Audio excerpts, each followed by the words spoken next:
বাংলাদেশে প্রচলিত আইনেই নির্বাচন হবে বললেন মির্জা আব্বাস। ব্যাংকে টাকা রাখার আগে যা চিন্তা করবেন। আওয়ামী লীগ ছাড়া সব দলের কাছে আয় ব্যয়ের হিসাব চেয়েছে ইসি। ফ্যাসিস্ট সরকারের প্রেতাত্মার সব সেক্টরে বহাল তবিয়তে রয়েছে।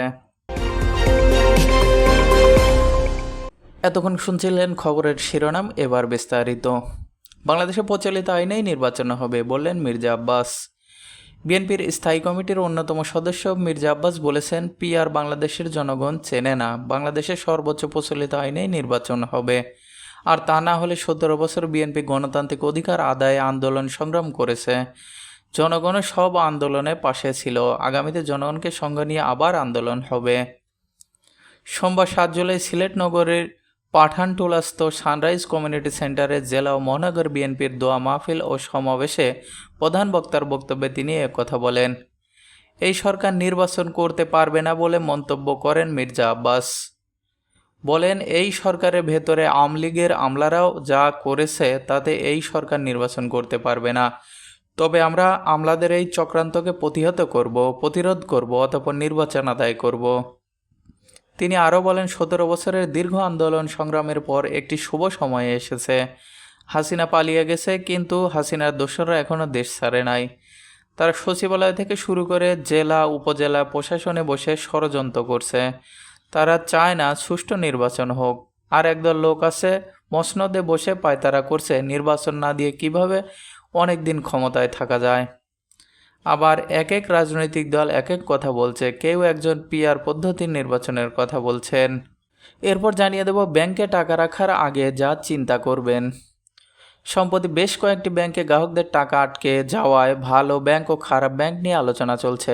অনেকের আগ্রহ হলো বেশি সুদ দেওয়া ভালো ব্যাংক নাকি কম সুদ দেওয়া ব্যাংক। আপনার কষ্টার্জিত টাকা কোথায় নিরাপদে রাখবেন তা নিয়ে দ্বিধা থাকা স্বাভাবিক। আপনি নিশ্চয়ই চান না আপনার কষ্টের জমানো টাকা বেহাত হোক। অতীতেও এমন ঘটনা ঘটেছে যেখানে গ্রাহকদের টাকা ফেরত পেতে সমস্যা হয়েছে। একসময় ব্যাংকের বিভিন্ন সূচক যেমন ক্রেডিট রেটিং, ক্যামলেন্স রেটিং, মূলধন পরিস্থিতি, খেলাপি ঋণের হার ইত্যাদি দেখে ব্যাংকের ভালো মন্দ বিচার করা হতো। কিন্তু সময়ের সঙ্গে সঙ্গে এই সূচকগুলোর গুরুত্ব কমেছে। এর কারণ হলো রেটিং প্রতিষ্ঠানগুলোর স্বচ্ছতা নিয়ে প্রশ্ন উঠেছে। দুর্বল ব্যাংকগুলো ভালো রেটিং পাচ্ছে। আবার যে নিরীক্ষা প্রতিষ্ঠান রয়েছে তাদের প্রতিবেদন নিয়েও বড় প্রশ্ন দেখা দিয়েছে। আবার কিছু ব্যাংক নানা সুবিধা নিয়ে খেলাপি ঋণকেও অনায়াদি দেখাচ্ছে না। তাই সহজে বোঝা কঠিন হয়ে গেছে কোন ব্যাংক ভালো আর কোনটি খারাপ। উচ্চ মূল্যস্ফীতি ও আস্থাহীনতার কারণে ব্যাংক খাতে আমানত বৃদ্ধি 8% মধ্যে রয়েছে। এমন পরিস্থিতিতে কোন ব্যাংকে টাকা রাখবেন তা বাছাইয়ে কিছু পরামর্শ দেওয়া হলো। বেশি সুদের ফাঁদ থেকে সাবধান। গ্রাহকদের মনে রাখা উচিত, যে ব্যাংক আমানতে অস্বাভাবিক বেশি সুদ দেয় সেই ব্যাংক ততটা দুর্বল বলে ধরে নেওয়া যেতে পারে। কারণ কোনো ব্যাংক তারল্য সংকটে পড়লেই উচ্চ সুদ দিয়ে আমানত টানার চেষ্টা করে। তাই উচ্চ সুদের ফাঁদে পা না দেওয়াই ভালো। এসব ব্যাংক বেশি সুদ দেবে ঠিকই, তবে একটা সময় পর আসল টাকা ফেরত পাওয়া নিয়ে বিপত্তিতে পড়তে হতে পারে। প্রতিটি ব্যাংক ও আর্থিক প্রতিষ্ঠানের ওয়েবসাইটে নিয়মিত সুদের হারের হালনাগাদ তথ্য পাওয়া যায়। আপনি চাইলে নিকটস্থ শাখাতেও খোঁজ নিতে পারেন। অনলাইন ব্যাংকিং সুবিধা আছে কিনা পরীক্ষা করা। আপনি ব্যাংক লেনদেন করার জন্য ব্যাংকটিতে অনলাইন ব্যাংকিং সুবিধা আছে কিনা তাও বিবেচনায় আনতে হবে। যদি আপনি মোবাইলে বা অনলাইনে লেনদেন করতে চান তাহলে ব্যাংকের ইন্টারনেট ও মোবাইল ব্যাংকিং সেবার মান কেমন তা যাচাই করুন। আমানতের ঝুঁকি এড়াতে কী করবেন। বেশি অঙ্কের টাকা ব্যাংক আমানত হিসেবে রাখার ক্ষেত্রে কিছু কৌশল নেওয়া উচিত। এক ব্যাংকে না রেখে একাধিক ব্যাংকে ভাগ করে রাখাই বুদ্ধিমানের কাজ। এতে আমানতের ঝুঁকি কম থাকে, আপনার অর্থ নিরাপদ থাকবে। ভালো ব্যাংক চেনার কিছু উপায়।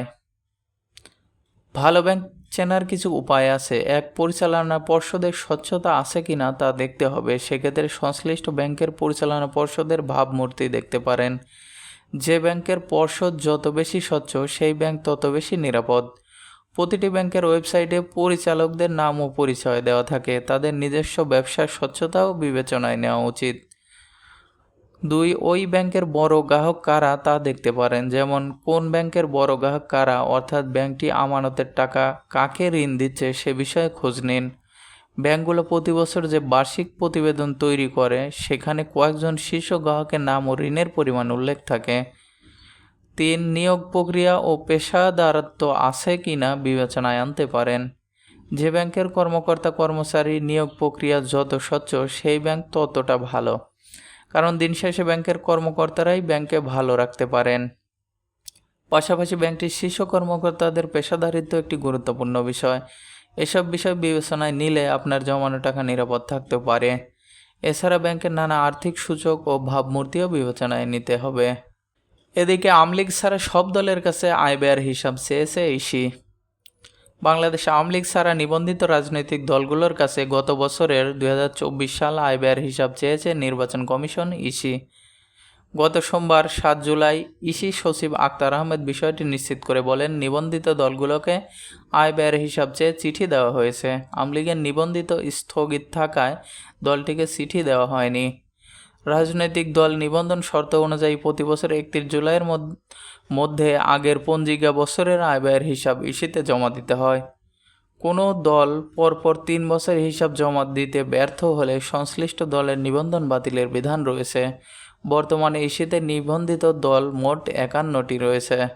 সবশেষে জানিয়ে দেওয়া, ফ্যাসিস্ট সরকারের প্রেতাত্মারা সব সেক্টরে বহাল তবিয়তে রয়েছেন। বিএনপির স্বাস্থ্য বিষয়ক সম্পাদক ডক্টর মোহাম্মদ রফিকুল ইসলাম বলেছেন, জুলাই বিপ্লবের মাধ্যমে নতুন যে বাংলাদেশ ফিরে পেয়েছে সেটি কিন্তু এখনও তার লক্ষ্যে অধিষ্ঠিত হতে পারেনি।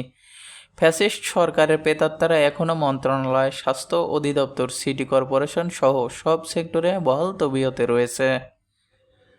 সোমবার বিকেলে নারায়ণগঞ্জ শহরের চাষারায় আয়োজিত এক সেমিনারে প্রধান অতিথির বক্তব্যে এসব কথা বলেন তিনি।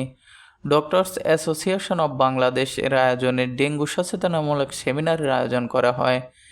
এ সময় আরও উপস্থিত ছিলেন জেলা বিএনপির আহ্বায়ক অধ্যাপক মামুন আহমদ, মহানগর বিএনপির আহ্বায়ক অ্যাডভোকেট সাখাওয়াত হোসেন খান, সদস্য সচিব অ্যাডভোকেট আবু আল ইউসুফ খান টিপু, জেলা বিএনপির যুগ্ম আহ্বায়ক মাসুকুল ইসলাম রাজীব, জেলা civil surgeon doctor Mohammad Mashiur Rahman ও 300 শয্যা হাসপাতালের তত্ত্বাবধায়ক ডক্টর মোহাম্মদ আবুল বাশার।